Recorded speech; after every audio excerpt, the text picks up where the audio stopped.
आपने अगर शायद कहानियों में सुना होगा कि अस्पतालों में एक कोने में या ख़ास तौर से ठंडी जगहों में टीबी सैनिटोरियम बनाए जाते थे। यानी जिसको टीबी हो जाती थी वो परिवार उस आदमी को अस्पताल में भर्ती करता था और अस्पताल में उसके कोने में एक दो कोठरियाँ बनाई जाती थी जहाँ उसको रख दिया जाता था। ज़्यादा पैसे वाला हुआ तो टीबी सैनिटोरियम हुआ करते थे ठंडी जगहों के अंदर, वहाँ उसको छोड़ाते थे कि भाई खाना पीना दे रहे हैं, जितना समय रहे आप रहो, क्योंकि उसको सबको पता था कि मृत्यु तो होनी ही होनी है इनकी। वो जमाना हमने उसका अंत देखा है। हमारे समय में स्ट्रेप्टोमाइसिन का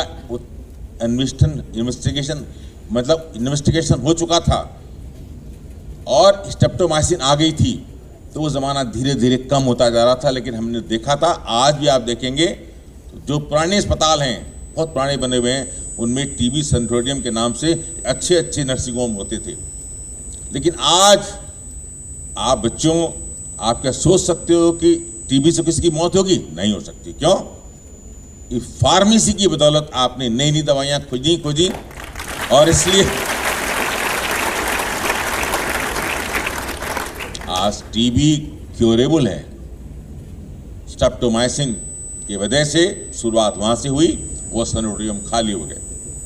मैं एक दो बार एक जगह गया, देश में गया कि कुछ, मैंने कहा कि अस्पताल खरीदे जाएं, तो बहुत जगह मुझे ऐसे चीज़ें देखी, अस्पताल बंद पड़े हैं। मैं देखने गया तो क्या था, वो थे टीबी सैनिटोरियम, बड़े बड़े, बहुत बड़े बड़े, मतलब इतने लोग मरते थे आप सोच सकते हैं। तो सारा श्रेय किसको जाता है? आप फार्मासिस्ट को जाता है। आपने रिसर्च करी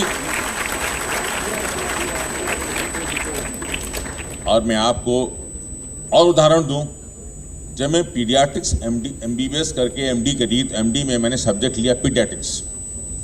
मैं हाउस जॉब करता था और हमारे यहाँ उसमें MD पीडियाट्रिक्स की एक सीट होती थी। I was single house surgeon. और उस ज़माने में, ये जब की बात है, ये मेरा 72 में मैं एडमिट हुआ MD पीडियाट्रिक्स करने के लिए। उस समय रोज़ एडमिशन होते थे हमारे पास 60 से 70। और क्या होते थे वो? सिर्फ डायरिया, डिहाइड्रेशन, सीवियर डिहाइड्रेशन और टीबी मेनिंजाइटिस बच्चों में। तो सुबह सुबह क्या होता था कि हमारे लाइन लगती थी कि साहब आज हमको 40 लंबर पंचर करने हैं। उसके दो कारण होते थे, जो टेंशन बढ़ता है टीबी मेनिंजाइटिस में ब्रेन के अंदर, तो बच्चों को आते थे कन्वल्शंस, तो उसका हम CSF निकाल दिया करते थे। यानी हमारा पहला काम था, सुबह 8 बजे आए, राउंड बाद में है, पहले हमको 40 बच्चों में लंबर पंचर करना है कि उसको प्रेशर कम करना है ब्रेन का।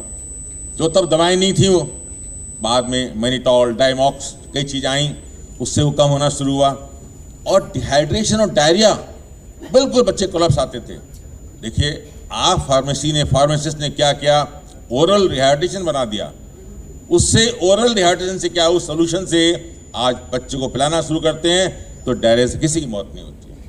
देखिए क्या क्रेडिबिलिटी है। आप जो फार्मासिस्ट हैं, इन्होंने देश में कितनी जागृति लाई और बिल्कुल ही दुनिया बदल दी। तो मैं ये कहना चाहूँगा कि आप लोग सब कुछ कर सकते हो। आज फार्मासिस्ट के बदौलत ही हम आज इस दुनिया में बहुत सी बीमारियों से छुटकारा पा करके स्वस्थ जी रहे हैं।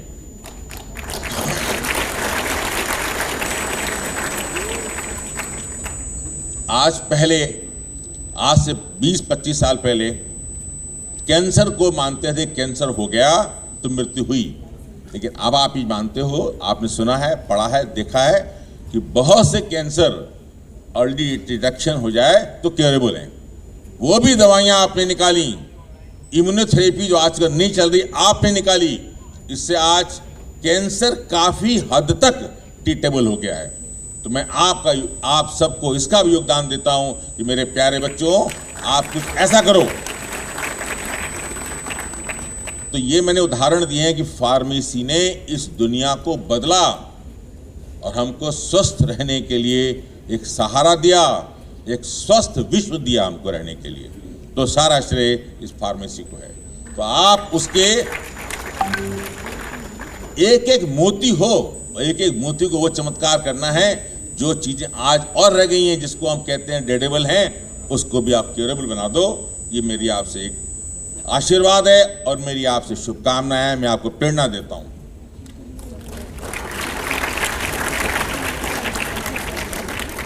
देखो, अभी बताया था हमारे पुराने वक्ताओं ने कि सभी सपने देखते हैं। मैं आप सबसे कहता हूं, जो मेरा लाइफ का प्रिंसिपल है, कि जब भी आप फालतू बैठो तो दिन में सपने देखो या दिन भर सपने देखते रहो। जब तक आप सपने नहीं देखोगे, दुनिया बड़े इंसान नहीं बनोगे। तो आज से सारे बच्चे जितने लोग बैठे हैं सपने देखेंगे कि आपको करना क्या है, और उस सपने आपके सफल होंगे। आपको वादा दिलाता हूं।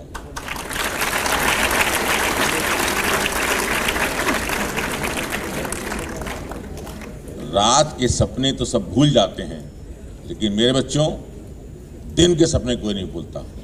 तो आप लोग सपना भूलना मत, और उसको पाने के लिए लगन से करना कि मुझे ये बीमारी ठीक करनी है, मुझे ये बीमारी ठीक करनी है, मुझे इतना बड़ा आदमी बनना है, मुझे नोबेल पुरस्कार लेना है।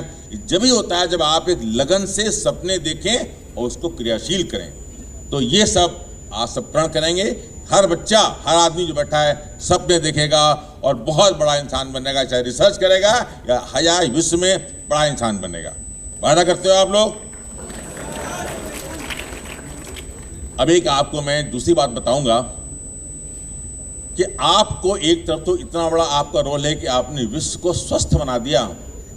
हम जैसे लोगों को, जितने लोग बैठे हैं, सबको बहुत सी बीमारियों से मुक्त कर दिया। आज नई दवाइयाँ आप निकालते हैं, रिसर्च करते हैं, हम स्वस्थ होते जाते हैं, दुनिया स्वस्थ होती जाती है। लेकिन आपका और कितना बड़ा इंपॉर्टेंट रोल है, जो मैं चाहूँगा अपने मंटू भाई से इस पर ध्यान देने के लिए। मैं MD पीडियाट्रिक्स करने के बाद 1975 आपका जन्म नहीं हुआ होगा। मैं उस समय न तो ईमेल्स थी, चिट्ठियाँ जाया करती थी, टेली प्रिंटर हुआ करते थे, वो भी टेलीफोन भी बुक करके 3-3 दिन लगते थे। कुछ ऐसा हुआ कि मुझे हार्वर्ड में फेलोशिप मिली और मैं पीडियाट्रिक गैस्ट्रोएंटरोलॉजी में फेलोशिप करने के लिए हार्वर्ड चला गया। पहले बार 2 दिन के बाद जब मैं ऑन हुआ, ड्यूटी पे गया, मैं अपने प्रोफेसर के साथ राउंड ले रहा था। I was junior most person, MD paediatric करके गया हुआ था। जब प्रोफेसर ने राउंड लिया, हम नोट ले रहे थे हम लोग। उसके बाद जब राउंड में चले गए तो हमारा काम क्या होता है, यहाँ पे हाउस सर्जन का काम क्या होता है कि वो जो लिखवा दिया प्रोफेसर ने, उसको हमें एक्टिवेट करना होता है, कार्यान्वित करना होता है। जैसे ही प्रोफेसर गया, हम बड़े उत्साहित थे, हार्वर्ड में पढ़ रहे हैं, प्रोफेसर हमारे बड़े टॉप के थे। हमने तुरंत नर्स से कहा कि मैं तुरंत इसको भी दवाइयाँ लिखी है, मैं इसको लगाना चाहता हूँ, मैं लगाऊंगा, ये करता हूँ। तो उसने मेरी उत्साह देख के कहा, मेरा उस दिन फर्स्ट डे था हार्वर्ड में क्लिनिकल राउंड के अंदर, उसने कहा बैठो 5 मिनट, प्लीज सिट। मैंने क्यों? वेट, अभी दूसरे प्रोफेसर आएंगे, उसके बाद परमिट करेंगे, तब आप ये देना, तब मैं दूंगी आपके साथ। और बच्चों, जानते हो कौन थे? वो थे फार्मासिस्ट।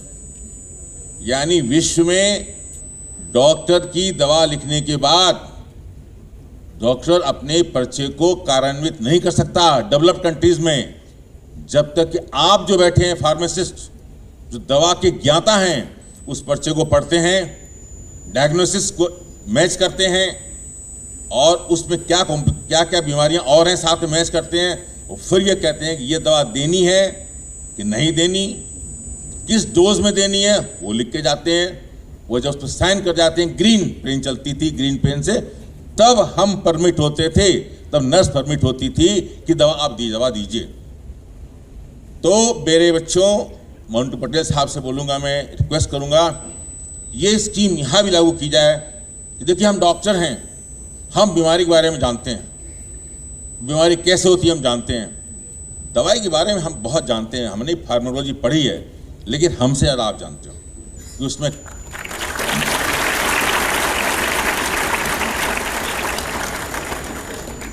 हम भी हैं। मैं भी जब राउंड लेता हूँ, जब देखता हूँ मरीजों को, एक साथ 2-2, 3-3 एंटीबायोटिक लिख देता हूँ।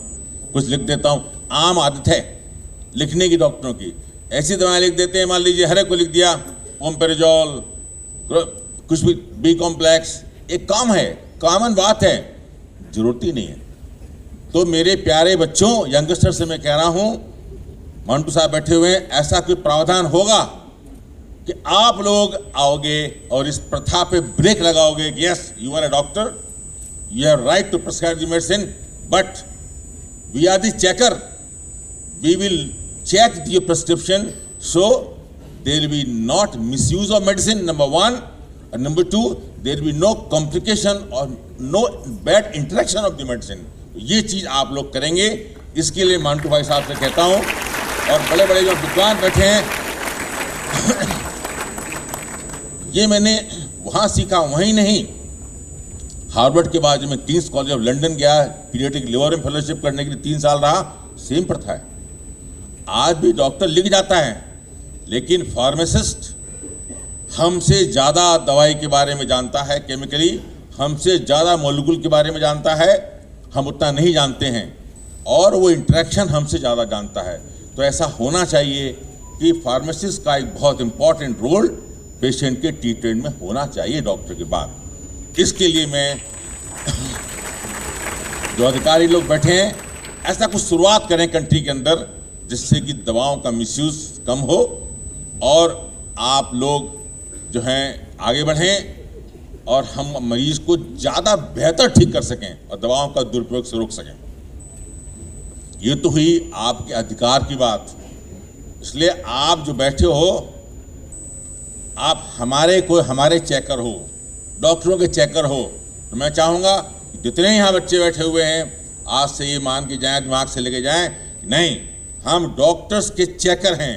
हम उनकी प्रेस्क्रिप्शन को, वैलिडिटी को अपनी नॉलेज से क्रिटिकली एनालिसिस करेंगे और फिर अलाउ करेंगे, yes this medicine has to given to particular patient.